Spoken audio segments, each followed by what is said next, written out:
নমস্কার, আপনারা শুনছেন 221B হ্যারিসন রোড, বাংলার ভূত বাংলার ভয়, উল্টোপাল্টা গল্প নয়। আমি প্রত্যয়, আর আমার সাথে আছে সুমিতেন্দ্র। আজ আপনারা শুনবেন অঙ্কিতা ঘোষের লেখা গ্রাম বাংলার ভূতের গল্প গাজীতলার কালো রাত। অজয়ের ভূমিকায় সৌরভ রায়, প্রসেনের ভূমিকায় সৌরভধ্বনি সাহা, বুড়ির চরিত্রে প্রদীপ্তা, মিসেস বোসের ভূমিকায় বর্ণালী, মিস্টার বোস আর গল্প পাঠে আমি প্রত্যয়। গল্পটা ভালো লাগলে ভিডিওটাকে হাইপ করে দেবেন। শুরু হচ্ছে আজকের পর্ব।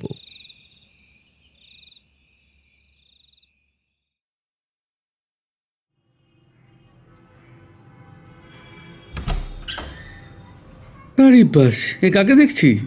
অজয় যে, কি খবর? আরে এসো এসো, ভিতরে এসো। দরজা খুলেই নিজের সামনে অজয়কে দেখে প্রসেনের তো চক্ষু চড়ক গাছ। কলকাতার একজন নামকরা দক্ষ বিজনেসম্যান আজ এসেছে প্রসেনের বাড়ির দরজায়। অজয় আর প্রসেন দুজনেই একই কলেজে পড়াশোনা করেছিল এক সময়। গ্র্যাজুয়েশনের পর আর তাদের মধ্যে কোনো যোগাযোগ ছিল না বললেই চলে।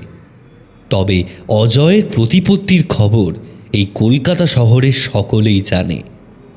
তাই প্রসেন কোনোদিনও আশা করেনি যে বর্তমানে অজয় তার ছোট্ট বাড়িতে পদার্পণ করবে।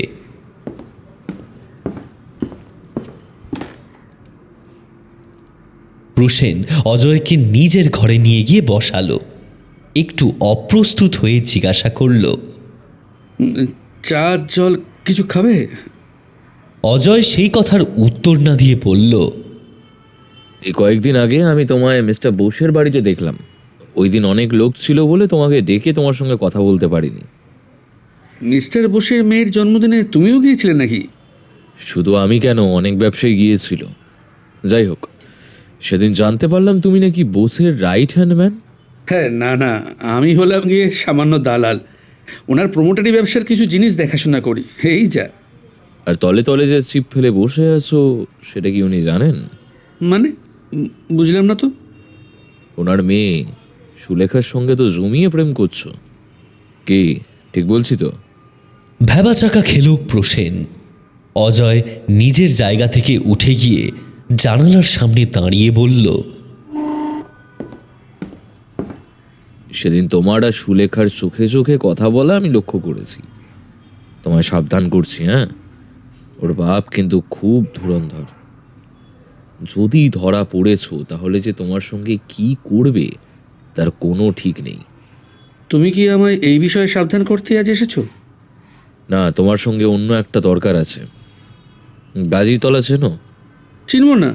ও একেবারে প্রত্যন্ত গ্রাম। আমার বস তো ওই জায়গায় একটা বাড়ি কিনে ফেঁসে আছেন। জানি, ওই বাড়িটাই আমার লাগবে। আসলে বাড়িটা নয়, ওই বাড়ির পজিশনটা আমার লাগবে। আমি ব্যবসাটা আর একটু বাড়াতে চাইছি, তার জন্য একটা বড় জায়গার প্রয়োজন।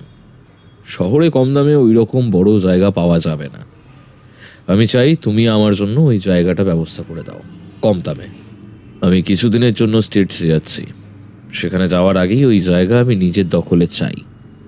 কিন্তু আমি কেন? তুমি নিজে গিয়েও তো কথা বলে নিতে পারতে। অত সময় আমার কাছে নেই প্রসেন, তাই আমি চাই তুমি আমার জন্য কাজটা করো। এর বিনিময়ে তোমায় আমি ভালো টাকা দেব। প্রসেন হেসে বলল, তুমি বন্ধু বলে আমি তোমায় কিছু কথা আগে জানিয়ে দিচ্ছি ওই বাড়ির সম্বন্ধে। তারপর তুমি বিচার করো তুমি ওই বাড়ি কিনবে কিনা। আজ থেকে বছরখানেক আগে গাজীতলার মতো কানা জায়গায় বাড়ি কিনেছিলেন আমার বস।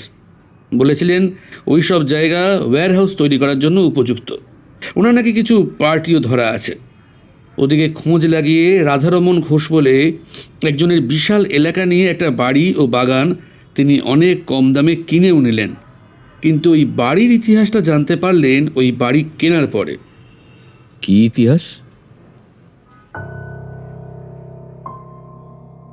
ওই বাড়িটা ছিল রাধারমন ঘোষের বাবা শ্যামলাল ঘোষের তৈরি। শ্যামলালের ছিল দুটো বিয়ে। প্রথম বউয়ের সন্তান ছিল এই রাধারমন। দ্বিতীয় বউয়ের ছেলেপিলে হয়নি। এই দ্বিতীয় বউ রাধারমণকে একেবারেই সহ্য করতে পারত না। বাড়িতে শুরু হলো রোজের অশান্তি। এর জেরে শ্যামলালও বেশ তাড়াতাড়ি স্বর্গের পথে পাড়ি দিল। অন্যদিকে রাধারমণ অল্প বয়সেই বিয়ে করে নিল। বাড়িতে তখন রাধারমণ, ওর স্ত্রী আর সৎমা। ওই সৎমা স্বামীর মৃত্যুর পরও শোধরাল না। সে আরো বেশি করে ঘাড়ে চেপে বসলো রাধারমণের।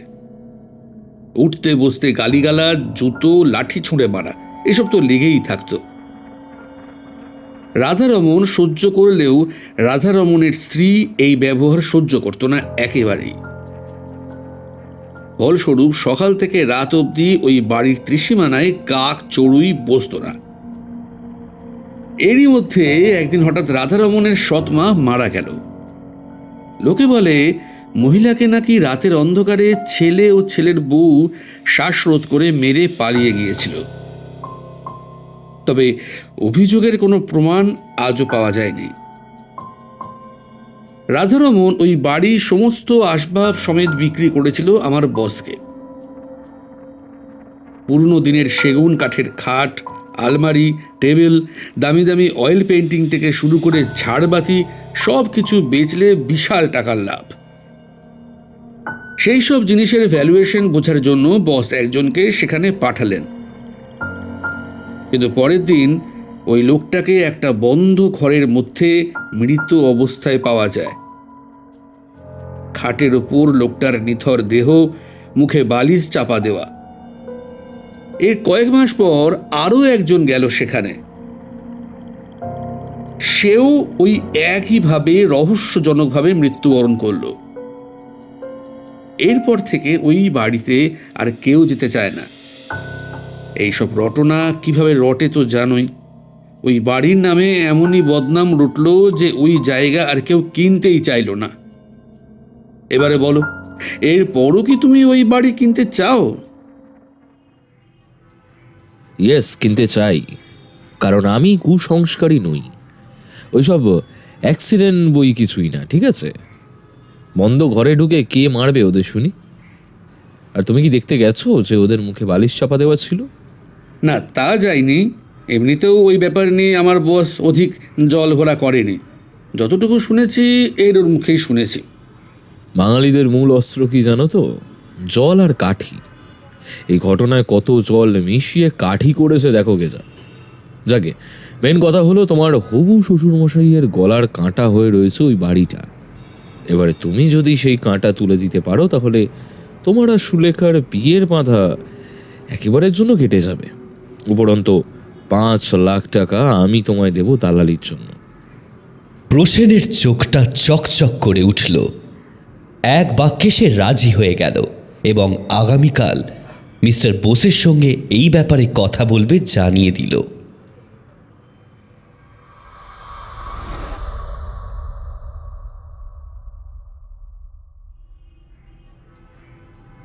বন্ধুর প্রস্তাব নিয়ে মিস্টার বোসের সামনে যেতেই বোস আকাশ থেকে পড়লেন। তিনি বললেন, কি বলছো হে প্রসেন? অজয় তালুকদার তোমার বন্ধু, আর উনি আমার ওই জায়গা নিজে আগ্রহে কিনতে চান? বন্ধু বলে বন্ধু, বন্ধুর থেকে অনেক বেশি। মায়ের পেটের ভাই বললেও কম বলা হবে স্যার। নিজের বড়াই করতে আমার ভালো লাগে না, তাই এতদিন কিছু বলিনি। বেশ বেশ, তাহলে এক কাজ করো, তুমি কাজটা ফাইনাল করে নাও, আজই বেরিয়ে পড়ো। প্রসেন চমকে উঠে বলল, আগে কোথায় যাব? কোথায় আবার? গাজীতলার বাড়িতে। আমি? তবে আর কে? ওই বাড়ির সমস্ত ফার্নিচার শিফট করার ব্যবস্থা করতে হবে। ফাঁকা বাড়ির ছবি তুলে ওনার অফিসে পাঠাতে হবে। উনি দেখে কনসেন্ট দিলে ওনাকে নিয়ে সাইটে যেতে হবে এবং সবশেষে দাম আলোচনা করতে হবে। এইসব কাজ তুমিই তো করবে। মানে আমি? হ্যাঁ, তুমি আজই বেরিয়ে পড়ো, আমি গাড়ির ব্যবস্থা করে দিচ্ছি। এ কোন হাঁড়ি কাঠে নিজেই নিজের মাথা গলিয়ে দিল প্রসেন। একদিকে প্রভাবশালী বন্ধু আর একদিকে বস, অর্থাৎ জলে কুমির ডাঙায় বাঘ। কাউকে না বলার উপায় নেই। কিন্তু অন্যদিকে দেখলে এই হলো প্রসেনের একমাত্র সুযোগ। এক ঢিলে দুই পাখি মারবে, একদিকে সুলেখা আর অন্যদিকে 5 লাখ টাকা। প্রসেন আর কিছু না ভেবেই রাজি হয়ে গেল।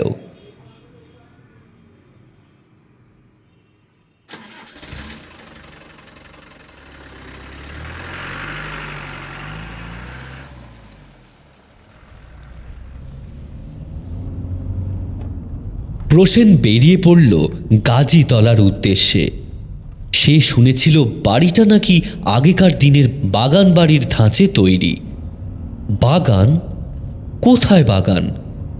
এ তো নোংরা আগাছায় ভর্তি জঙ্গল। বাড়ির বাইরে এই দৃশ্য হলে বাড়ির ভিতরে যে কি অবস্থা হবে সেটা ভেবেই গায়ে কাঁটা দিল প্রসেনের।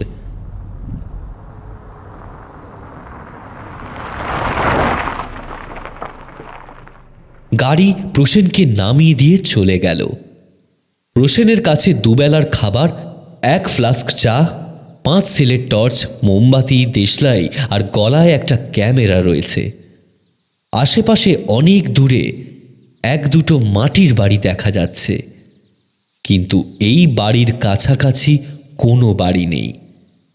3 তলা বিশাল বাড়ি। প্রসেন আগাছা টপকে বাড়ির কাছে গিয়ে তালা খুলল।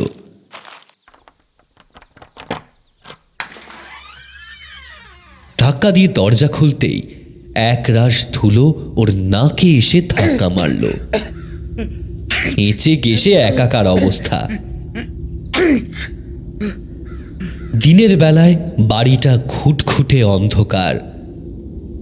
শুধু খোলা দরজা দিয়ে বাইরের আলো বাড়ির ভিতরে প্রবেশ করছে। প্রসেন দেখল বাড়ির ভিতরের জানলাগুলোয় ভারী ভারী পর্দা টাঙানো রয়েছে। এই জন্যই বাড়ির ভিতরে আলো ঢুকছে না। বাড়ির আসবাবগুলো সাদা চাদরে ঢাকা দেওয়া আছে। গোটা বাড়ি ঘুরে দেখতে হলে দিনের আলো ফোরানোর আগেই কাজ শেষ করে নেওয়া উচিত। নিজের জিনিসপত্র একতলার একটা বিশাল ঘরে রেখে প্রসেন নিজের কাজ শুরু করল। গোটা বাড়িতে রয়েছে 6টা বিশাল বড় বড় ঘর, 2টো রান্নাঘর, 2টো বাথরুম, একটা বড় ডাইনিং এবং মস্ত বড় ছাদ। বাড়ির ময়নাতদন্ত করতে করতে বিকেল হয়ে গেল। আকাশের কোণে কালো মেঘ দেখা দিয়েছে। মাঝে মাঝেই ঠান্ডা হাওয়া বইছে। সম্ভবত বৃষ্টি হবে। প্রসেন সমস্ত কাজ শেষ করে খাওয়া দাওয়া করে নিজের জন্য বরাদ্দ ঘরের আরাম কেদারায় বসল। এই ঘরে রয়েছে একটা কেদারা, একটা বড় খাট ও একটা টেবিল। টেবিলের ওপর সাদা চাদরটা প্রসেন সরায়নি, কেবল কেদারা আর বিছানাটাই পরিষ্কার করেছে। কেদারায় হেলান দিয়ে সিলিংয়ের মুখ করে চোখ বন্ধ করে প্রসেন ভাবল, কাল এই ফার্নিচারগুলো সরিয়ে ফেলে ছবি টবি তুলে অজয়ের অফিসে যাওয়া যাবে। তারপর অজয়কে সাইড দেখিয়ে দিয়ে দামাদামি মিটিয়ে ফেলতে পারলেই কেল্লাফতে। যদিও এই জায়গাটা নিশ্চয়ই অজয় আগে দেখেছে, না হলে হঠাৎ এই বাড়িটা নেওয়ার জন্যই বা উঠে পড়ে লাগলো কেন সে।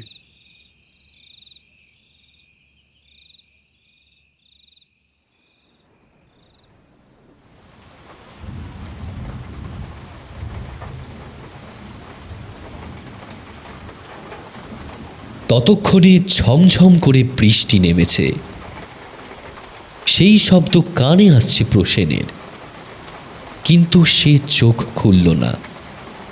ঠান্ডা হাওয়া, নিস্তব্ধ নিঝুম পরিবেশে একলা বাড়ির মধ্যে প্রসেনের চোখে নেমে এলো শান্তির ঘুম।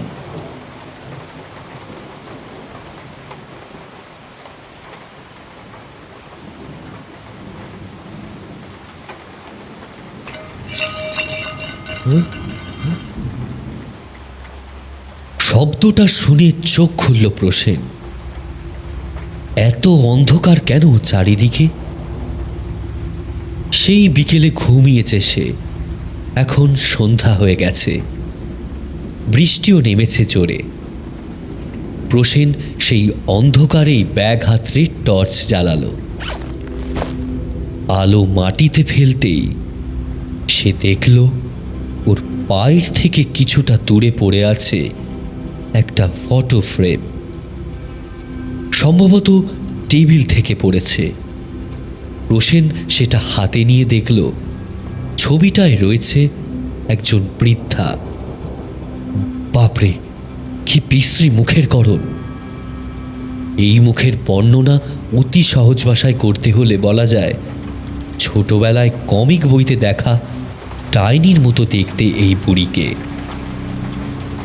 শ্যামলালের প্রথম স্ত্রী মারা গেছে অনেক কম বয়সে। তবে কি এই ছবি শ্যামলালের দ্বিতীয় স্ত্রীর? ছবিটার ওপর দিয়ে প্রসেন হাত বুলিয়ে ধুলো মুছতেই বুড়ি যেন চোখের পলক ফেলল। চমকে উঠল প্রসেন। ওর হাত থেকে পড়ে গেল ছবিটা। জানালা থেকে প্রচণ্ড হাওয়া আসছে। এর মধ্যে মোমবাতি জ্বালানো যাবে না, তাই জানালা টেনে বন্ধ করে প্রসেন ব্যাগ থেকে মোমবাতি ও দেশলাই বার করে মোমবাতিটা জ্বালিয়ে নিল।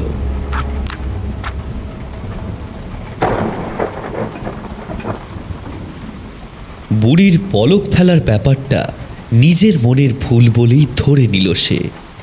ছবিটা আবার টেবিলের উপর রেখে বাড়ির একতলায় জায়গায় জায়গায় মোমবাতি জ্বালিয়ে দিতেই বাড়িটার মধ্যে আলো আঁধারি তৈরি হলো। বাইরে তুমুল বৃষ্টি শুরু হয়েছে। রাত্রিবেলা আজ তাড়াতাড়ি খাওয়া দাওয়া শেষ করে নিল প্রসেন। কাল সকালে ফার্নিচার সরানোর লোকের সঙ্গে হয়তো বসও আসবেন। একবার এই ডিল ক্র্যাক করে নিলে সামনের ফাল্গুনের সুলেখার গলায় মালা দিতে আর কেউ আটকাতে পারবে না।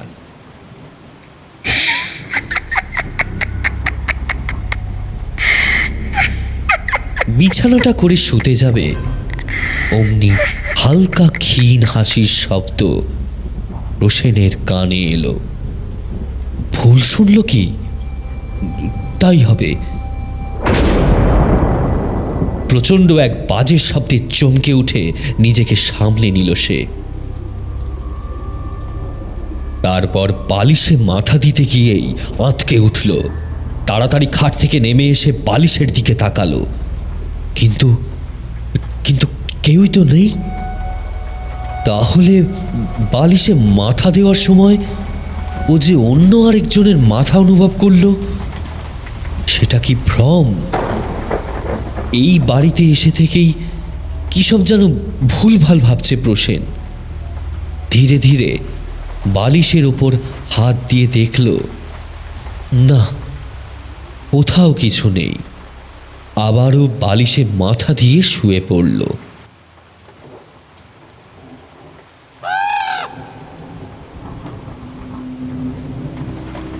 হঠাৎ ঘুম ভেঙে গেল প্রসেনের। রাত দুপুরে এত কাছাকাছি কাক ডাকছে কোথায়? জানালা তো সে বন্ধ করেই শুয়েছিল। প্রসেন ধীরে ধীরে খাটে উঠে বসল। কাকটা ক্রমাগত ডেকেই চলেছে। প্রসেন এদিক ওদিক তাকিয়েও কাক খুঁজে পেল না।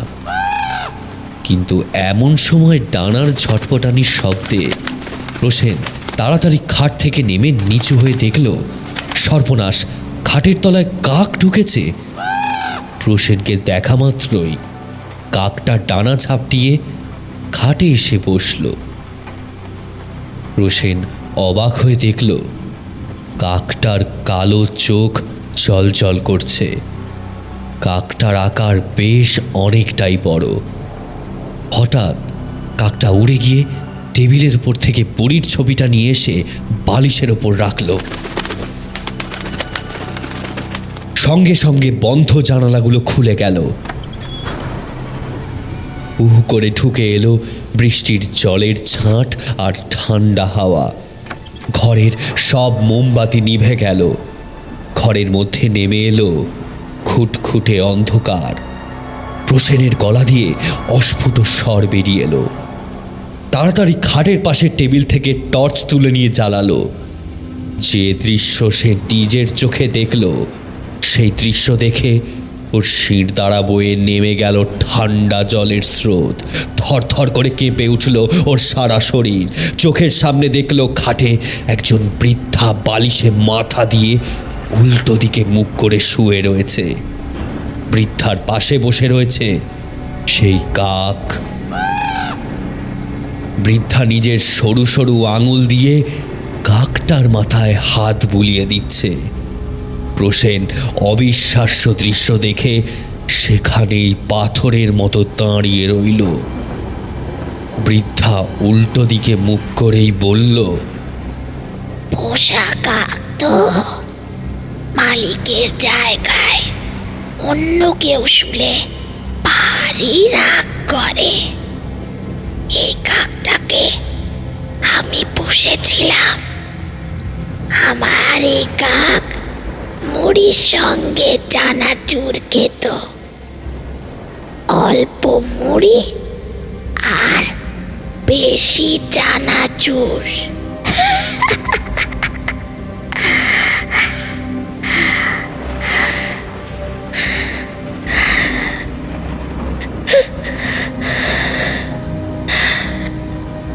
শয়তানগুলো আমার সঙ্গে কাকটাকেও ছাড়লো না, বেচারার গলাটা কেটে দিল। প্রসেনের হাত কাঁপছে। বুড়ি আস্তে আস্তে উঠে বসল। পিছনে ফিরতে ফিরতে সে জিজ্ঞাসা করল, তোমার নাম কি? রাধারমন। প্রসেন উত্তরে না বলতে গেল, কিন্তু ওর গলা দিয়ে কোনো আওয়াজ বেরোচ্ছিল না। বুড়ি আবারও জিজ্ঞাসা করল, তোমার নাম কি? রাধারমন।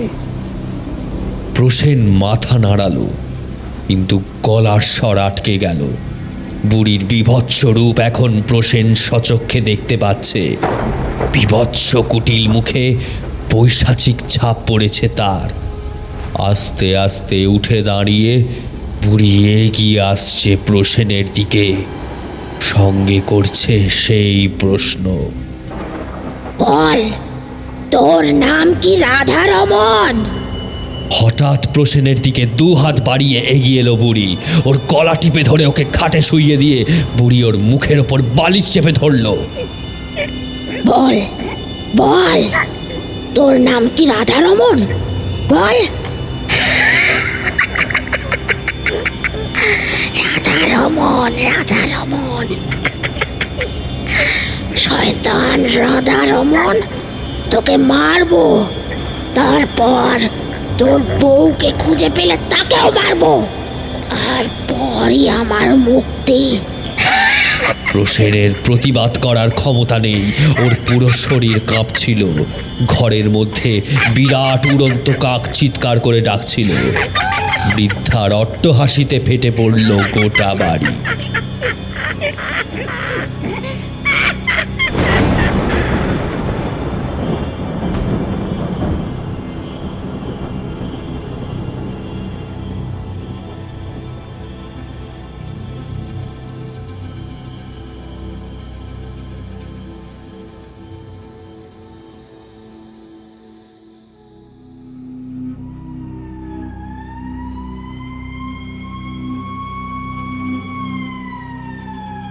গাজীতলায় আবারও পুলিশের গাড়ি ঢুকল।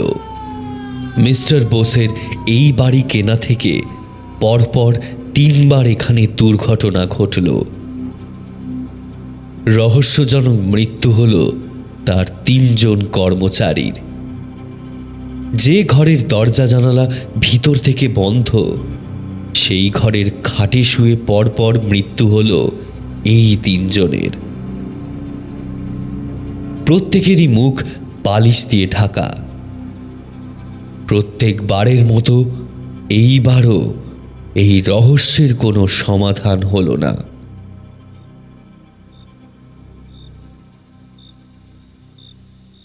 লাশ সরানো হলো।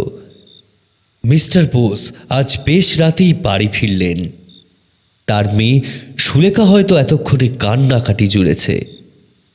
প্রসেন আর সুলেখা যতই লোকানোর চেষ্টা করুক, বাবার চোখকে কি ফাঁকি দেওয়া যায়? তিনি অনেক দিন ধরেই বুঝেছিলেন যে তার একমাত্র মেয়ের সঙ্গে প্রসেনের একটি বিশেষ সম্পর্ক গড়ে উঠেছে। মিস্টার বোসের মেয়ের দিকে তাকানোর সাহস হলো না, তাই তিনি নিজের ঘরে গিয়ে বসলেন। তাকে একটা চিঠি লিখতে হবে। একটা বেটে কাচের গ্লাসে খানিকটা মদ ঢেলে দিয়ে নিজের সেক্রেটারি টেবিলে তিনি লিখতে শুরু করলেন। প্রিয় অজয়, আশা করি ভালো আছো। বাড়িতে পাঠালে মুশকিল হতে পারে, তাই তোমার অফিসের ঠিকানায় চিঠি করছি। তোমার আর আমার বাবার বন্ধুত্ব আজকের নয়। আমরা দুজনেই চেয়েছিলাম তোমার সাথে সুলেখার বিয়ে দিতে, কিন্তু সুলেখা প্রসেনকে ছাড়া অন্য কাউকে বিয়ে করবে না এই কথা জানতে পেরে রাগে আমার শরীর রিড়ি করে উঠল। ওই থার্ড ক্লাস ছেলেটার ঘরে আমার মেয়ের বিয়ে? বাদরের গলায় মুক্তোর মালা। ইচ্ছে করছিল ঘাড় ধাক্কা দিয়ে প্রসেনকে বের করে দিই, কিন্তু সুলেখাকে তুমি চেনো, ও বড্ড জেদি মেয়ে। এই কাজ করলে সুলেখা কিছুতেই প্রসেনের হাত ছাড়তো না। হয়তো বাড়ি ছেড়ে কোনো বস্তিতে গিয়েই উঠত। আর যদি কোনো মতে ওই রাস্কেলটাকে তাড়িয়েও দিতাম, কি স্ক্যান্ডাল হতো বুঝতে পারছো? আমার তোমার বাবার একটা ক্লাস আছে, একটা স্টেটাস আছে। ওই লো লাইফটাকে জ্যান্ত ছেড়ে দিলেও ও আমাদের নামে কালি ছড়িয়ে বেড়াতো চারিদিকে, বিশেষ করে আমার মেয়ের ব্যাপারে। দিনরাত এই দুর্বিপাক থেকে বেরিয়ে আসার একটা পথ খোঁজার দুশ্চিন্তায় আমি চেরবার হয়ে যাচ্ছিলাম। বিশ্বাস করো, but thanks to you young man, many many thanks to you. সুলেখার বার্থডে পার্টিতে প্রসেনের চোখাচোখিটা লক্ষ্য করে তুমি যখন আমার সাথে কথা বলতে এলে, জানতে পারলাম যে তুমি আর প্রসেন পরস্পরকে চেনো। সেই দিনেই আমার মাথায় গোটা পরিকল্পনাটা খেলে গেল।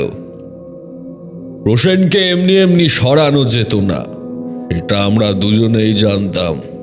ভাগ্যিস অমন একটা খুনে বাড়ি ছিল আমার হাতে, আর ভাগ্যিস তুমি রাজি হয়ে গেছিলে। আর হবে নাই বা কেন? আমরা বিজনেসম্যান, আমাদের একটা আলাদা অ্যাম্বিশন থাকে। চলার পথে কোনো বাধাই আমাদের লক্ষ্য ভ্রষ্ট করতে পারে না। গাজীতলার বাড়ির ব্যাপারটা যে এইভাবে কাজ করে যাবে বুঝতে পারিনি। যদিও এর আগে আমার দুজন কর্মচারীর ওখানে এরকম রহস্যজনক মৃত্যু হয়েছে, ভাগ্যিস তুমি ওই বাড়িটাতে কাজে লাগাবার বুদ্ধিটা দিলে। বলাই বাহুল্য, সেটা যে কোনো মানুষের কাজ নয় তা বোঝাই যাচ্ছিল। আমি জীবনে কোনোদিনও ভাবতে পারিনি যে বাড়ি কেনার পর আমি এত আফসোস করেছিলাম। সেই বাড়ি পরবর্তীকালে আমার শত্রু ধ্বংস করতে সাহায্য করবে। তোমার টোপ গিলে প্রসেন আমার কাছে এসে তোমার কথা বলতেই আমি ওকে ওই বাড়িতে পাঠালাম।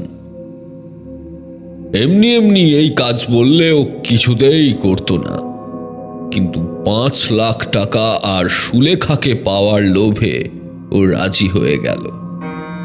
তারপর আর কি, সব একেবারে খাপে খাপ। আমি জানি না ওই বাড়িতে কি বা কে আছে, তবে কিছু অপশক্তি যে আছে এই বিষয়ে আমি নিশ্চিত। ওই বাড়িতে যেই গিয়ে রাত কাটাবে সেই মরবে। এনিওয়েজ, সাপও মারলাম, আর লাঠিও ভাঙল না। আমরা আপাতত প্রথম ধাপ পার করতে পেরেছি। দ্বিতীয় ধাপে তুমি আসছো আমার মেয়ের কাছে। এই সময় মেয়েদের একটা ভরসাযোগ্য হাত প্রয়োজন হয়। এই সময় ওর পাশে থাকলে তোমার আর ওর বিয়ে কেউ আটকাতে পারবে না। অপেক্ষায় রইলাম। ইতি, তোমার কাকা বাবু। চিঠি লেখা শেষ করে তিনি সবে একটা খাম হাতে নিয়েছেন, তখনই ওনার ঘরে হন্তদন্ত হয়ে ঢুকলেন ওনার স্ত্রী। ব্যস্ত হয়ে বললেন, সর্বনাশ হয়ে গেছে গো। কি হয়েছে? মেয়ে ঘরে নেই। একটু আগেও আমি ওকে ঘরে দেখে এসেছি। তারপর কখন বেরিয়ে গেছে আমি জানি না। ও খুব কাঁদছিল। প্রসেনের মারা যাওয়ার ব্যাপারটাও একদম মেনে নিতে পারেনি। ও আমায় বলছিল ওই বাড়িটা নাকি ও নিজের হাতে মাটিতে গুড়িয়ে দেবে আজ রাতে। এখন তো দেখছি মেয়েটা ঘরেই নেই। মিস্টার বোসের হাত থেকে চিঠিটা পড়ে গেল। অস্ফুটে বলে উঠলেন, হ্যাঁ, তবে কি সুলেখা গাজীতলার বাড়িতে? এক্ষুনি বেরোতে হবে, তাড়াতাড়ি চলো।